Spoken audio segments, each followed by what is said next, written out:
linear equation in one unknown variable x is an equation of the form ax plus b is equal to 0 where a b belongs to real numbers and a is not equals to 0. real number क्या होता है? union of the rational and irrational, q union q dash.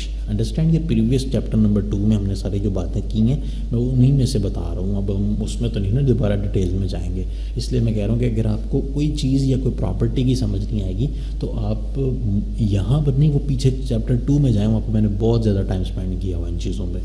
A solution to a linear equation is any replacement or substitution. अब पहले तो हम इस linear equation पे बात करें, फिर हम उसके सोल्यूशन की तरफ जाते हैं.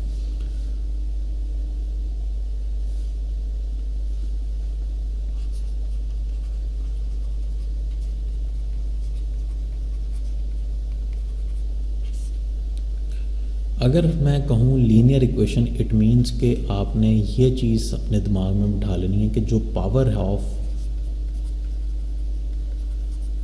वेरिएबल है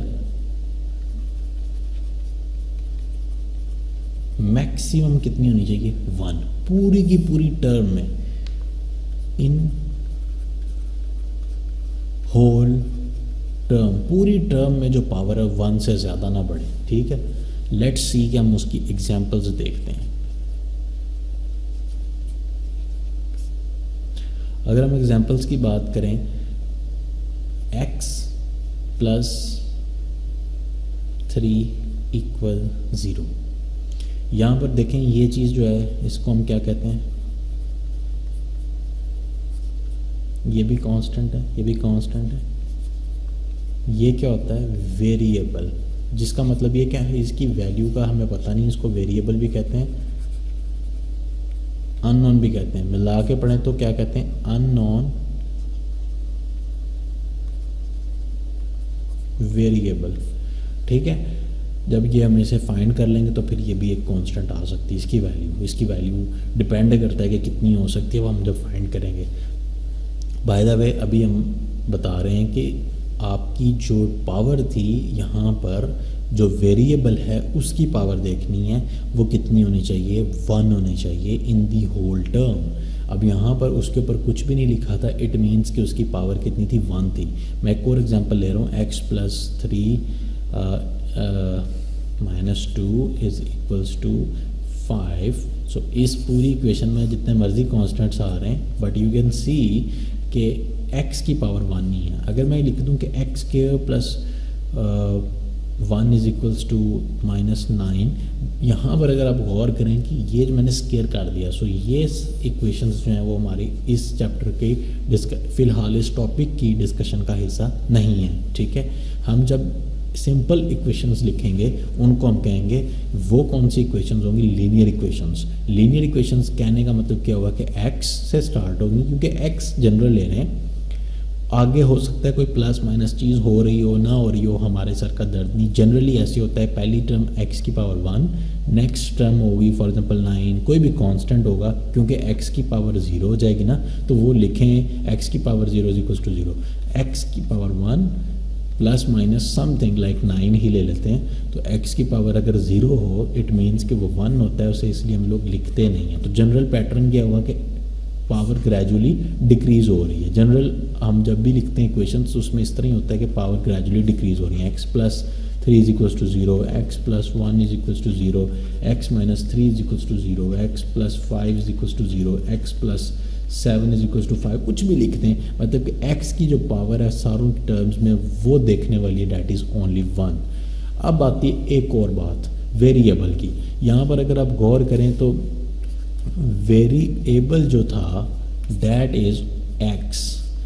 अगर मैं कहूँ कि y plus 3 is equals to 0, that is variable यहाँ पर क्या है? y. अगर मैं लिखता हूँ z plus 7 is equals to 0, variable क्या है? z.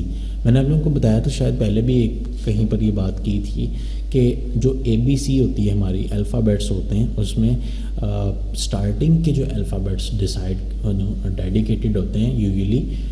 ये एक जनरल रूल है कि ABC ये स्टार्टिंग अल्फ़ाबेट्स है ना, और ये जो लास्ट के अल्फ़ाबेट्स होते हैं X, Y, Z, ये इस तरह के अल्फ़ाबेट्स, ये हम जनरली यूज़ करते हैं किस लिए?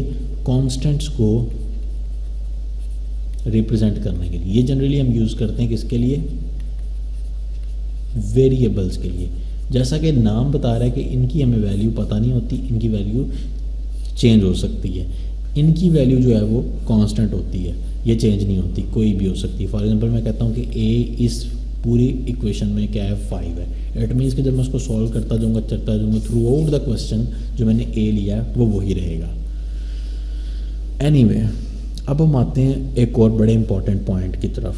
अब हम जो डिस्कस किया है अभी सारे का सारा वो सिंपल एक वेरिएबल में बात की है, यानी कि x + 3 = 0, यानी कि इसमें जो वेरिएबल आ रहा है डैट इज़ ओनली 1 y, इसमें जो वेरिएबल आ रहा है that is z and it has power 1, उसकी पावर 1 है और पूरी की पूरी इक्वेशन में सिर्फ एक वेरिएबल इन्वॉल्व है।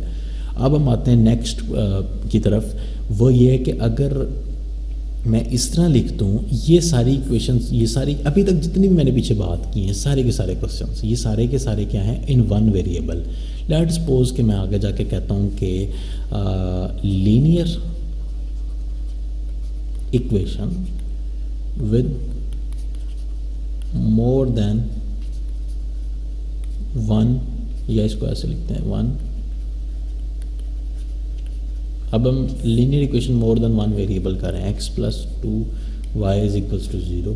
अब जब वेरिएबल्स बढ़ जाते हैं तो इट मीन्स कि x की भी कोई ना कोई वैल्यू है, y की भी कोई ना कोई वैल्यू है, अननोन है ना, हमें पता नहीं है। हो सकता है x की वैल्यू 3 हो सकता है y की वैल्यू 5 हो, कुछ भी हो सकती है। जब तक वो वैल्यू यहाँ पर लगेगी नहीं तो हमारी इक्वेशन का सोल्यूशन तो नहीं ना बना।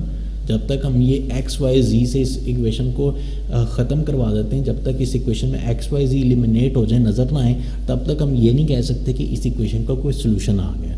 जब तक हम कोशिश करेंगे कि x y z इस तरह की कोई चीज़ इस इक्वेशन में नज़र ना आए, तब हम कहेंगे ये इसका क्या है, सोल्यूशन आ गया। उससे पहले आपकी इक्वेशन में वेरिएबल्स जो हैं वो 1 हो सकता है, 2 हो सकता है। टफ इक्वेशंस होती जाएंगी तो उनको ज़्यादा वेरिएबल्स भी हो सकते हैं, लेकिन ये बात ध्यान में रखिए कि जितने ज़्यादा वेरिएबल्स होते जाएंगे डेफिनेटली उतना इक्वेशन को कॉम्प्लेक्स होती जाएगी और उसी तरीके से आपकी इक्वेशंस जो हैं उनके सॉल्यूशन ज़्यादा होते जाएंगे। फॉर एग्जांपल इसमें कितने अननोन्स हैं, अब एक अननोन ये है और दूसरा अननोन ये है। सो इस इक्वेशन के कितने सॉल्यूशन चाहिए, हमें 2 चाहिए, एक x के लिए चाहिए, एक y के लिए चाहिए, कोई ना कोई वैल्यू चाहिए। सो अब हमने 2 वैल्यूज़ फाइंड करनी है। सो ये कहने का मतलब ये है कि इन इक्वेशंस को सॉल्व करना उसी तरीके से चैलेंज बनता जाता है। अब हम क्या करेंगे, इस तरह की जिसमें 2 अननोन्स हैं, जितने अननोन्स होते हैं उतनी इक्वेशंस भी चाहिए होती हैं उसको सॉल्व करने के लिए। कुछ बातें शायद मैं आज ज़्यादा ही करी जा रहा हूँ, लेकिन चलें आज के लिए इतने ही रखते हैं, ज़्यादा इसको डिफ़िकल्ट नहीं मैं करता। बहुत ज़्यादा कॉन्सेप्ट्स आपने सुन लिए। लास्ट पॉइंट जो मैंने बता दिया उसको ज़हन में रखिएगा कि जितने ज़्यादा मतलब कि अगर 2 अननोन्स आ गए लाइक x + 2y, 2 अननोन्स, एक ये और एक ये, अब इन दोनों का जब आंसर निकालना है तो आपको 2 इक्वेशंस का पता होना ज़रूरी है। लाइक 2 इक्वेशंस चाहिए, एक इस तरह हो सकती है कि 0, दूसरी हो सकती है x - 3y = 0। सो 2 इक्वेशंस जब तक आपके पास होंगी, उन इक्वेशंस 2 यूज़ करेंगे तो हमारे पास इनका आंसर आएगा।